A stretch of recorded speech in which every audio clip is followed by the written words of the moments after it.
Good morning, thank you for joining us today. My name is Hannah Boob and I'm the Communications Manager here at MorePay. It's my pleasure to introduce a topic to you for this session, which is handling employee grievances, HR essentials. In situations where it hasn't been possible to resolve a problem or concern informally, or where an employee isn't satisfied with the response, a formal grievance can be raised in an attempt to resolve the situation. So this morning, our presenter, Kim, is going to discuss the fundamentals of handling grievances and some of the common mistakes that employers can make. So before we get started, I will just run through a few items. How to ask a question. First of all, you'll have noticed your microphone is on mute. However, we do want to hear from you, especially for the Q&A session at the end of the webinar. So you can drop your questions into the question panel as shown here. We've had an incredible response to this webinar, and I imagine we will have lots of questions, but Kim will do her best to run through as many of the questions as she can at the end of the presentation. Another note, if you are facing technical difficulties, don't worry too much. We will be sending you all a recording and a copy of the slides later on today. But if you do face any technical difficulties, please do flag them in the question panel, because if lots of them come flooding through, I'll know there's an issue at our end, and then I can do my best to fix it for you. So moving on to the agenda for this morning, Kim will start off by speaking more generally about how you can address problems in the workplace. She'll then examine some of the common reasons for grievances before moving on to walking you through the formal grievance procedure. Kim will also look at some examples of grievances in the workplace, including a landmark tribunal case. And finally, we'll look at some of the positive outcomes that a grievance can bring about for your business. Before I hand over to Kim, I'm conscious that we will have people on the webinar this morning that aren't familiar with MorePay, so I will give a very brief introduction. We provide payroll and HR software as well as outsourcing services to UK businesses. We've been around since 1966, have all the accreditations you'd expect, and we're rated excellent on Trustpilot. Our promise is to make payroll and HR easy, and here's how we do it. We've built payroll and HR software that's easy. We deliver quality outsourcing options, and all this means worry-free compliance for businesses. On the slide, you can see some of the businesses who trust us to take care of their payroll and HR. So that's enough about us. I'll now introduce you to our presenter for today. Kim's an employment law advisor at MorePay, and she assists customers with a variety of cases. She's worked in HR for over 15 years and is CIPD qualified. So I'll now hand over to Kim and she will get started on today's webinar. Thank you. Thank you very much, Hannah, and welcome all to today's webinar. Today we're going to be looking at dealing with problems in the workplace and particularly grievances. So as you're probably more than likely work in HR or you're a business owner, you will come across this problem a lot of the time. You've got employees who will have different personalities, different characters, different opinions, different upbringings and backgrounds. So it's inevitable that in the workplace we are going to get disputes. Now, sometimes we can have positive conflict. It's not all bad, and sometimes improvements can be made and changes that are not so bad. However, it could be very time consuming. I was reading this report last night that stated that HR professionals and managers can spend up to 25% of their time dealing with problems in the workplace.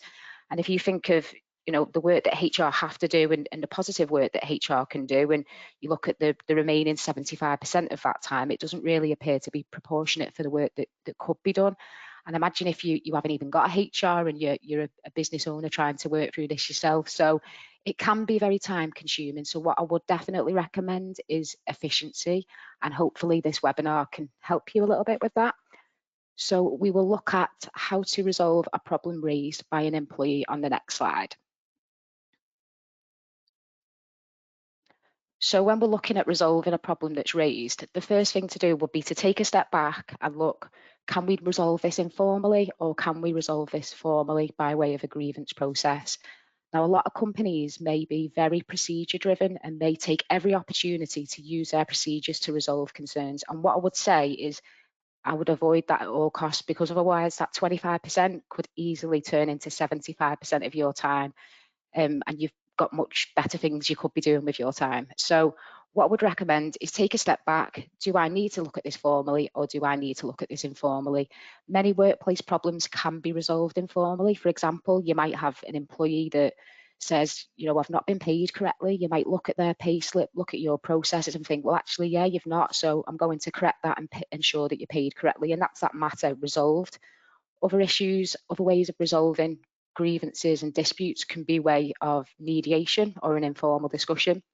Now, what I would say with mediation is both parties must be engaged in that process. If one isn't, it will never work. And also what I would say is just to check that there's not any conduct issues surrounding that, because it would be highly unfair and unreasonable to bring two people into a mediation if one is clearly bullying the other person. If it's a really low level dispute and you've assessed the situation, there isn't any conduct issues, then I would say take this route in the first instance. It's going to save you so much in the long run.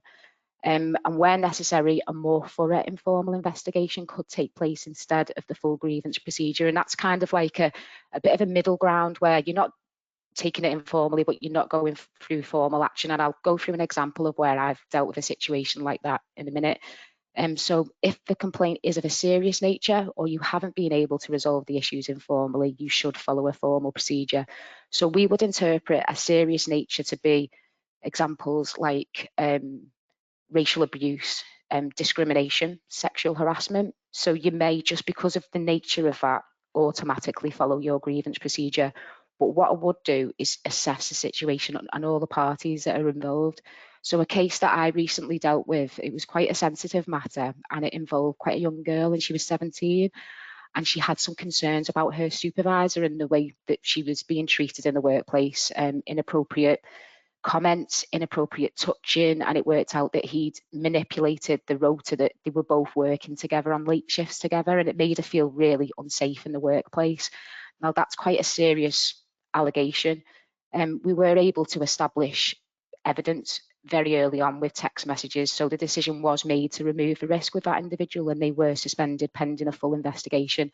However, with that case, the young girl that was involved, it took quite a lot for her to, you know, disclose what had happened, because he was in this position of power, if you like, and she was very fearful. So you might find in that case that you're led by your employees. So you might want to sit them down and say, look, I'm going to assure you now that I will be investigating this. Do you want to follow the full grievance procedure, which entails an invite to a hearing and an outcome? Now, it may be that that whole process could cause further stress and anxiety, so you might not want to follow the full process. However, in the background, you would be investigating it formally. So what I would say is sometimes employment law isn't black and white, and sometimes it's a bit of a grey, and it's open to interpretation and for you to kind of what is reasonable. I mean, if you're ever unsure of a case like that and you're a more pay client, what I would say is get us on a call, we'll run through it together, and we can check what the best course of action would be. Employers should also follow both their own procedures and the Acas code of practice, and we do go into further detail on both of them in the next slides. And remember, a grievance could be your last attempt to resolve a concern before the tribunal process starts, so it's important to manage grievances effectively.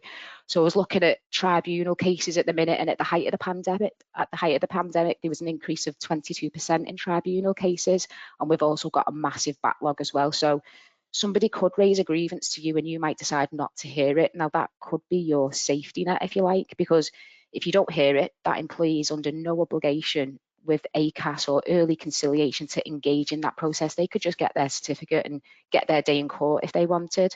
So I would always recommend hear the grievance. At least you know then the outcome, the way that you've dealt with things is the correct way, and it kind of mitigates that for in the future. Moving on, if we look at common reasons for grievances, so we have 7 common reasons that we receive as calls through clients of MorePay. Like we've discussed, relationship between colleagues is a major one that we get, just general disputes. Harassment is one as well. You may have, just as a bit of a side note, you might have a separate harassment policy, so it's just have a little bit of an awareness of that.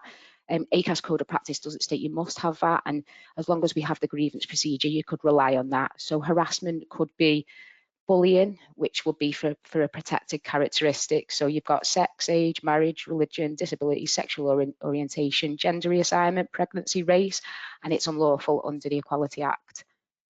Flexible working disputes is one. With flexible working, you do have a whole other process for that. So you have flexible working whereby you invite the employee into a hearing, you give an outcome, they've got the right of appeal. However, you may have an employee who has exhausted that process. They may leave, raise a grievance, and it may be that you catch that in a grievance hearing. Other examples could be, for example, like this week with the train strikes, and you might have employees that request to work from home or work slightly different hours, come in later, come in earlier, and it may be that as an employer you just cannot reasonably accommodate that, and it could result in disputes in the workplace. You might have another one is discrimination claims. So grievances don't necessarily need to be between employees and employees. It could be against the employer. It may be that you have a policy that it may indirectly discriminate against a particular group, or it may directly discriminate against a particular group. And there was a case, I don't know whether you've ever come across a case of Nicola Thorpe. It might be worth you googling that, whereby she went into work one day with flat shoes, and she was sent away because their dress code was that females had to wear shoes with heels between 2 and 4 inches. And she was outraged by it and started a petition and had it in the Houses of Parliament. So some maybe not so obvious as that, but you could potentially have discrimination claims. General working conditions. So this is quite a one that we get quite a lot. So I mean, I'm quite new to Morpay, but where I used to work was quite an open plan office, very modern, with a kitchen in the middle. And one colleague insisted on cooking fish in the microwave every lunchtime, and there was quite a lot of people who wanted to raise a grievance about that. So you might get like low level grievances about low level things, but you might get quite serious ones as well, whereby, like today for instance, very warm weather, you might have air conditioning which is not set the best, and you might have somebody who maybe has medical conditions, possibly going through the menopause with symptoms, and it might be a really uncomfortable working environment for them with the heat. So what I would say is always look at not necessarily what the grievance is about, but how it affects that person and how it affects their work, because at the end of the day, if they're comfortable in work, then it's going to help you in terms of productivity and performance.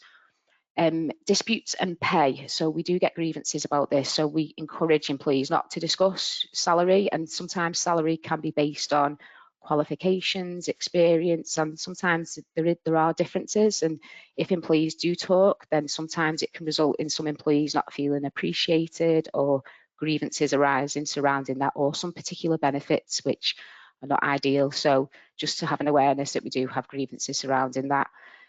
COVID related issues. So not so much now, but during the height of the pandemic, we had quite a lot of furlough grievances.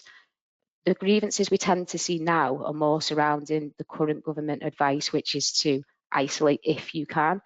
And a lot of employees are saying, I can't, I need to go to work, and I need that income for my family. So we then have other employees in the workplace who potentially have vulnerable family members and feel that, you know, what are the company doing to protect them? What risk assessments are in place to make that work environment safe? So we do also get COVID related issues still. Another one that's not actually on there that we get is just life in general. So external factors. I noticed that people tend to be happier in the summer compared to the winter. In the winter, people are just generally unhappy. And if you've got things going on in your own life, that can just affect the way that you respond to natural stresses. So sometimes external factors, summer and winter, can all have impacts on reasons and contribute to reasons for grievances. So moving on to the actual procedure. So if you've not been able to resolve concerns informally, then it may be that we need to look at your formal grievance procedure. Now, what I'd say is, if you look at the Acas Code of Practice, it doesn't necessarily bullet point it like that, 1 to 8 with you must do it in this stage. And there's one item that moves quite a lot, and that would be investigation. So investigation could take part more than once. It could come at the point that you receive the grievance. It could be before the hearing, and you could investigate again then afterwards, and that's absolutely okay. The main point so that we get a clear understanding, we go away and we investigate and we give an outcome. So if we look at the process in more detail, we understand, like we discussed earlier on, can we resolve this informally? We're led by the employee. Do they want this process to be followed? If so, we'd look at the grievance procedure. So the very first step would be to have a very clear understanding about what the grievance is about. So this is normally within a letter. If for any particular reason you've got employees that face barriers with writing, or there's a language barrier, you may sit down and have an interview and request and provide a statement of what the grievance is about. Once you have a very clear understanding of what the grievance is about, you would send an invite letter. Now, what I would say is in that invite letter, it would be best to bullet point all the reasons for the grievance. Now, this is going to help you so much when it gets to the hearing stage, because you're going to be able, I would recommend printing that letter and having it in the meeting with you, so you're able to control the meeting and run through each point. Plus, if you send the invite letter to the employee, then if there's anything missing, it gives them the opportunity to say, wait there a minute, you've missed this point, so that needs to go on. Once you have sent the letter, you will offer the right to be accompanied by either a trade union representative or a work colleague, and you would have the disciplinary hearing itself. You would try and fact find as much as you can based on dates, what it is that's happened, are there any witnesses that have seen any of this? And then you would explain to the employee that you would go away and consider the information, adjourn the meeting, and potentially look at further investigating and speaking to witnesses. Once you're absolutely happy that you've completed your investigation and you can deliver an outcome, you would prepare that in an outcome letter. Now, within the outcome letter, I would recommend that you use your invite letter as your template, if you like. So I would have them bullet points, and each bullet point, I would indicate what your findings are, what investigations you have taken, who you've spoken to, and then what your outcome is, whether or not you uphold that grievance or whether or not you dismiss it. And at the end of the letter, you would then offer the opportunity for that employee to appeal. If the employee does appeal, then you would look at an appeal process and have a separate individual who hasn't been involved in the process so far conduct that meeting. Now, once that process is completed, it may be like the case that I mentioned earlier on, it may be that you have a disciplinary process running side by side, and that's absolutely fine. Sometimes there is a crossover. It could be that on the back of this grievance, improvements, changes need to be made to procedures and policies, so there could be some follow-up on the back of that as well. So moving on to potential examples of grievances in the workplace. So these are scenarios that we've had and we get quite a lot at MorePay. And can an employer refuse to hear a grievance? So I recently had a case where an employee continually raised the same grievance going back to 2018, and the employer was absolutely confident that we've investigated and given an outcome on every occasion. So what I would say is be very careful when you're refusing to hear a grievance. If you think the employee's raised this in bad faith against the employer or one of its staff members, then we can refuse to hear the grievance. However, I would definitely ensure that there's not anything in the grievance that is new, and you're absolutely confident that if anybody else looked at this case away from your company, they will come to the same conclusion as you. That's why it might be the best idea would be to maybe get us on a call, we can run through it and we can make that decision. Another example would be, and we do get this quite a lot, is an employee raises a grievance about another employee, they feel a sense of guilt and resign. Now, sometimes you might think, well, the problem has gone, so I'm not going to continue with that process. But what I would say is try and always see the grievance process through, even if either party doesn't engage, because it doesn't necessarily mean that there aren't any improvements that can be made. And plus, if later down the line, this employee has any other concerns, you'll be able to show 6 months down the line. You might not necessarily have a great memory of what happened at that time. If you can show that document, you can show that investigation paperwork, and it's absolutely reasonable for you to come to a conclusion based on the information that you have. And it might be that in your grievance outcome letter that you're you say that unfortunately we weren't able to investigate this person. However, based on your statement and the witness statements, I am able to uphold your grievance. Or it might be that based on probabilities, I don't have enough information to uphold your grievance.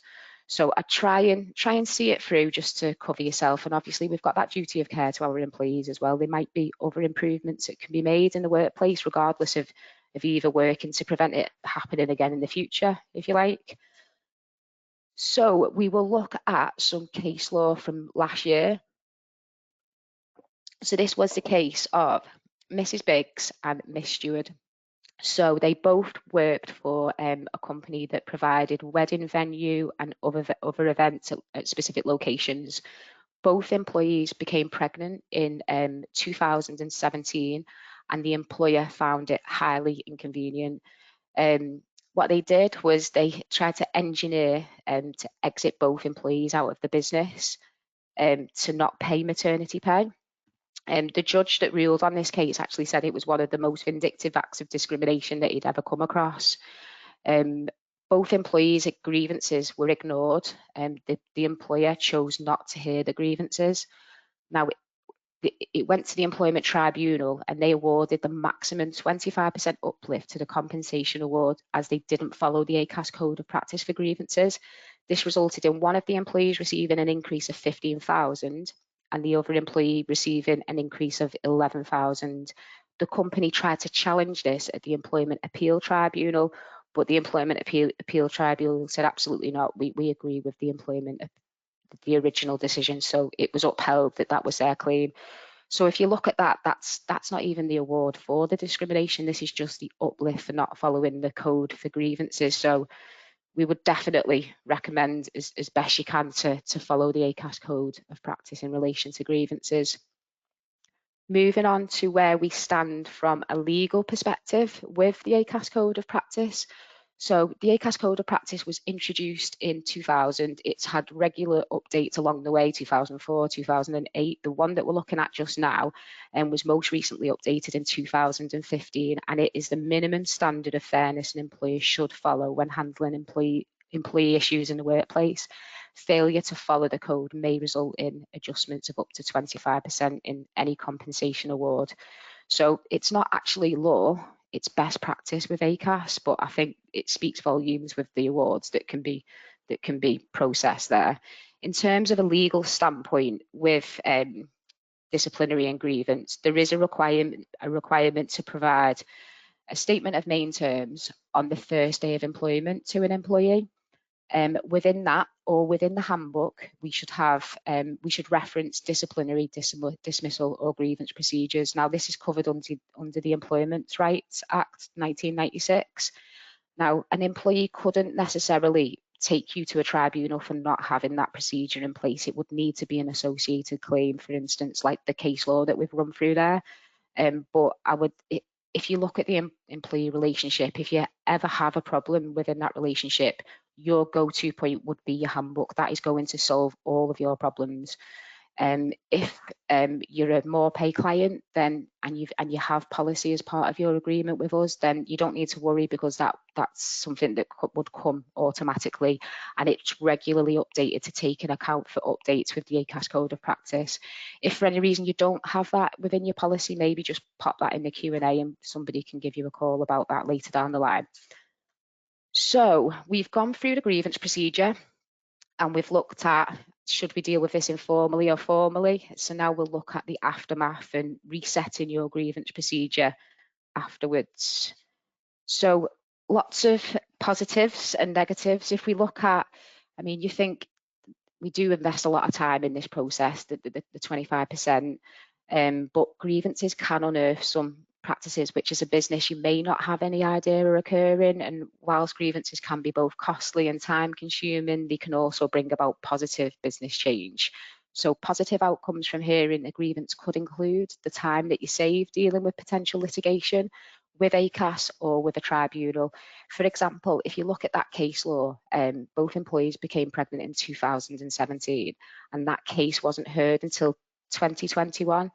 So imagine that's 4 years of litigation, speaking to legal professionals, getting statements together, putting together your bundle, the stress, time and money that's going to go into that process. And if you weigh that up against the 25% of your time generally, then it kind of speaks for itself a little bit. In terms, it can improve better employee relations. I mean, if I personally raised a grievance and I knew that my grievance was listened to, and I felt like my employer was listening to what the problems that I had and tried to resolve them, then I'd feel like valued in my workplace, and I'd feel almost in debt, and I'd want to repay the favor and make sure I do a good job. So it can also result in improvements in work productivity and performance. Sometimes improvements within policies and procedures. There's always room for improvement, and you never know until you get challenged on it. So it's not always a negative listening to grievances, and the procedure is so straightforward as well. If you look at, potentially you might have somebody who identifies some problems, and you might think, well, actually this person could be good at working in that particular role, they're quite passionate about it, and you may have restructure of roles and responsibilities which could improve the business as a whole as well. In terms of grievance procedures in general, as we're coming to an end, if you find yourself in this situation and you're a MorePay client, what I would say is each step of the way, we had them 8 points, is maybe just come to us for a bit of a check-in, because what we can ensure that we can do is make sure you've got all the letters that you need and all the guidance that you need for each step.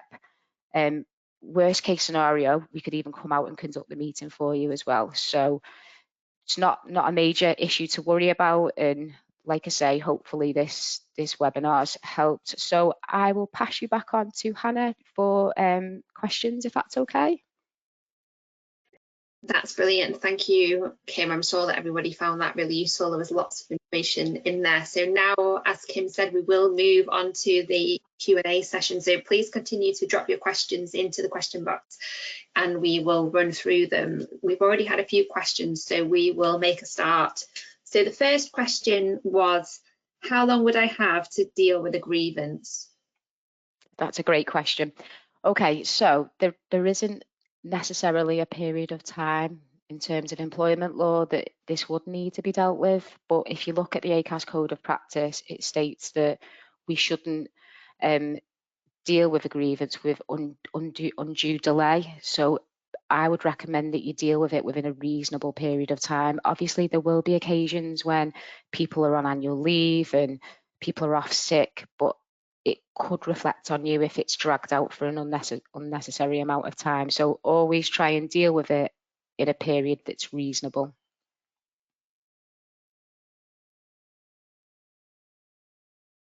Thanks, Kim. Right, next question is, what if I'm a sole employer and the grievance is me? What was that again? Sorry, if you're the sole employer and the grievance is about you. Yes. Okay, so this does happen. If you're a small business, you might not have a HR and the grievance might be about you. So what we would recommend is, hopefully within your handbook, you'll have some wording that basically says that a third party could conduct your grievance procedures or disciplinary procedures. If not, I wouldn't worry too much. From an employment law perspective, it doesn't need to be an employer of the business that would hold the grievance. You could have a third party, you could have MorePay come out, or you could have somebody away from who could conduct this as somebody who hasn't had any involvement in this process whatsoever. And that would be the best advice, because you wouldn't want to, it would definitely be a conflict of interest if you were to conduct that grievance hearing, plus that the employee is not likely to want to engage in that process if it's about you. So there's lots of different options available in that case if you find yourself in that situation. Thank you, Kim. Right, next question. What if an employer raises a grievance partway through a disciplinary? Okay, that's great, and that does happen a lot of the time. And what we would recommend if that does happen is identify, is the grievance about the disciplinary in any way, and is it about the way that the process has been driven? Is it about anybody that's conducting the investigation or the disciplinary? We would recommend, if that grievance relates to the investigation or the disciplinary in any way, then to pause your disciplinary, pause your investigation, and resolve the grievance first, and have somebody who isn't involved in the disciplinary and investigation conduct the grievance. Once you've gone through that process, you've delivered an outcome, then you can pick up where you've left off with the disciplinary. It may be that in that grievance that you find that actually it does affect the disciplinary and you need to stop that process completely with no more further action. So always assess, is it related to the disciplinary itself?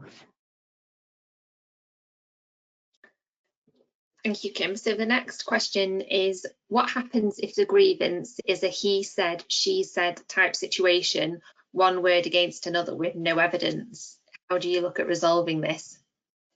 It's so difficult when you get grievances like this. And what I would recommend is try as best as possible looking at both statements. Are there any witnesses that are listed on the statements, and try and interview them as best you can. If it does come to the conclusion that it's one word against the other, then unfortunately your outcome may be that you're not able to uphold that grievance due to the evidence that you have available. It may be that based on probabilities and previous events surrounding the incidents, you may be able to conclude, but I would be really careful if you've not got a lot of evidence and it's based on probabilities. It might be one just to run through the specifics with us as and when you get a case like that. That's really useful. Thanks, Kim. So the next question is, do you have to tell the subject of the grievance that a grievance has been raised against them? And if so, at what stage of the process do you do this? Yeah, I suppose it depends. Like the case that I referred to earlier on, which we dealt with, it was immediate with that one. We had to remove the risk, so that person was made aware straight away. It depends. Sometimes you may be led by the employee and they might not be a risk to the business. You might not need to suspend the other individual. It could be that you could keep parties separate whilst the process runs. If you have the grievance or you've got the statement, it may be that you have to conduct further investigations before you bring that individual in.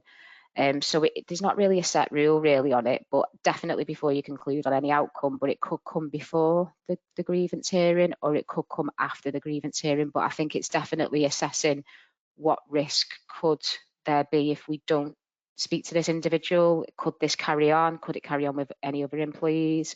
So I think we definitely need to assess the specifics of the situation when that happens. Thank you, Kim. So the next question is, are we at risk if an employee raises an issue but declines to go down the formal action route, and we know that the issues raised will really require formal action? There wouldn't, I mean, if the employee is stating that they definitely don't want to go down the grievance procedure, you could explain to them that that's okay, but you as a company have a duty of care and a responsibility to investigate that. I mean, in terms of following the process, it doesn't necessarily have to be as intense as sending the invite letter, having the hearing and delivering the outcome. You could just investigate that yourself and run any disciplinary or investigation side by side, and then you could come back to the employee in a very informal meeting and just say, look, after our investigation, this is what we have concluded, and thank you very much for bringing these concerns to the table, and this is what we're going to do moving forwards.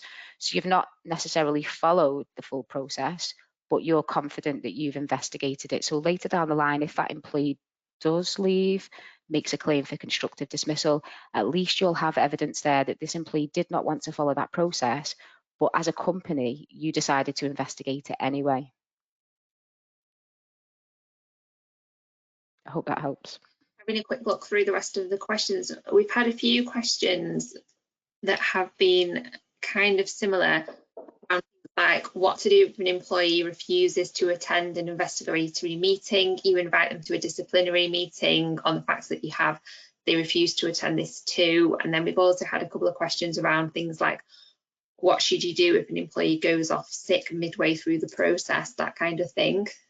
Yeah, and they're all scenarios that always occur when we're running through grievances, disciplinaries and investigations, and it's what's reasonable really. There's not anything to say from an employment law perspective that you can't request that an employee attends a grievance hearing or an investigation meeting whilst they're off sick. What I would always do is take into consideration the reasons for their sickness. So if it's work-related stress, then that could contribute to it. What you could always do, if an employee is off sick and you want to conclude with this process, is you could speak to them directly and just say, look, we really do need to get this resolved. We could accommodate a meeting with you either by way of Teams, or we could come to your home to move this process forward. How do you feel about that? And if the employee is happy to engage within that process, then that's great. You can move forward. Failing that, and you really do need to conclude on it, you could even offer written submissions whereby you write the questions out in an email and ask them to provide the answers. So there's always potential ways of getting around that. If somebody remains on sickness for a long period of time, then it's absence management. It's a whole different matter, if you like, where we look potentially at medical capability. Sometimes if somebody's off sick as well, the stress of this situation could be causing it. It's natural to feel stressed if you're going through some kind of process like this, and it doesn't necessarily mean that you've got a disability covered under the Equality Act. It's natural responses to stresses in life, and it could be at that point that you highlight to the employee that this could actually alleviate your stress by attending this meeting instead of it going on with all the uncertainty. It could actually help you. So you can still engage within the process. Thank you, Kim. That's really useful. We've got time for just a few more questions, so I will just run through a few more. So the next question is, if multiple people had a similar grievance against one person, would you deal with each grievance separately, or could you conduct one larger investigation? Yeah, so we do get this a lot as well. So collective grievances. If you find that you've got a lot of employees raising grievances about one individual and or the company policies, procedure, then it may be best that you look at a collective grievance in that case. And what you would possibly look to do is allocate representatives. So we're not necessarily calling 15 to 20 people into a grievance hearing, or having to have 20 individual meetings, and you would sit down and say, look, between yourselves, could you elect who you would like to be your representatives, and then invite one or two to an actual grievance and conclude with an outcome letter to all employees, providing it's all related to the same matters or the same disputes. Then that would be absolutely reasonable to follow that process.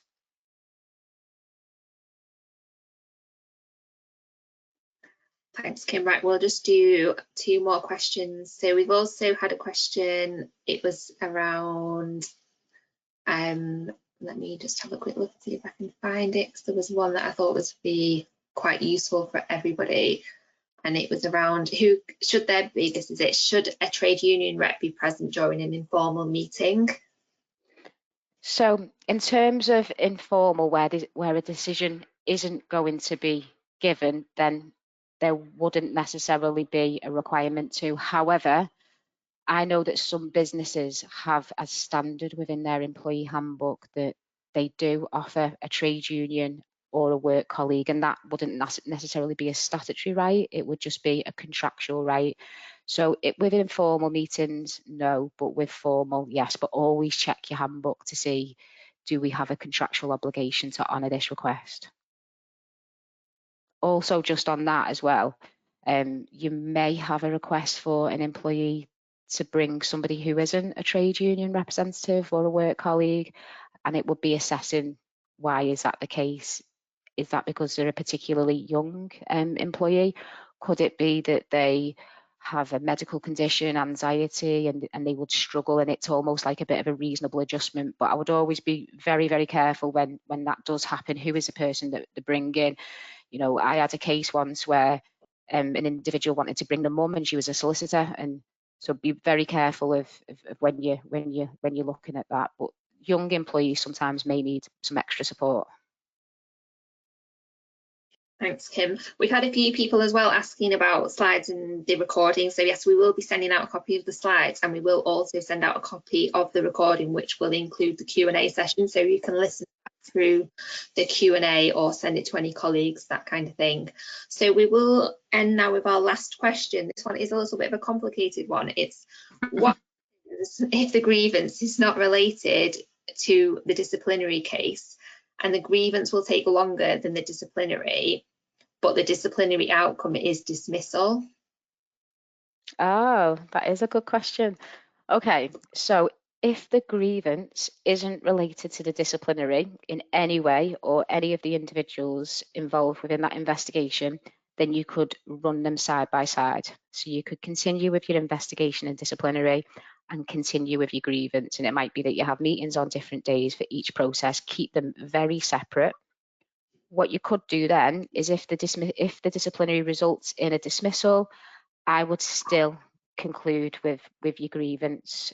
Although the employee is not an employee anymore, it doesn't mean that we wouldn't follow that process. And another example of that could be that if you ever have an employee that leaves as well, if they're within a particular period of time, like 3 months of their employment leave, and the right to bring tribunal cases, I wouldn't normally just assume not to allow somebody to raise a grievance if they're no longer an employee. I would definitely assess what the grievance is about. But in that situation, it would be reasonable to conclude with the grievance and run the disciplinary side by side. And it might be that they are dismissed and then you give a grievance outcome. They might even further develop an appeal against the disciplinary, so it could get a bit messy. Thank you, Kim. I think that's been a really, really useful Q&A session. I'm sure everyone will agree. So thank you for the question. We found it really useful. Before we finish today, I will just quickly make you aware of the Knowledge Centre on our website. If you've not been on there before, it's in the main menu of our website, morepay.co.uk, and it's packed full with lots of helpful resources on all our upcoming webinars, and there's lots of different featured content on there. There's guides, there's recordings of previous webinars that you might have missed. So please do take a look on there. Everything is free to download. And one final thing, we're always striving to improve our services, so we'd love to hear your thoughts on today's webinar. As you leave the session, a very short survey will appear on the screen, and we'd really appreciate it if you could take 2 minutes of your time to complete the survey. So that is everything from us this morning. Thank you so much to everyone for joining, and thank you very much to Kim. I think it's been a really interesting session this morning. Like I say, I will be following up later on today with a copy of the slides and also the recording. So thank you, Kim. I will now close the webinar, and I hope everyone has a great day. Thank you. Bye. Bye.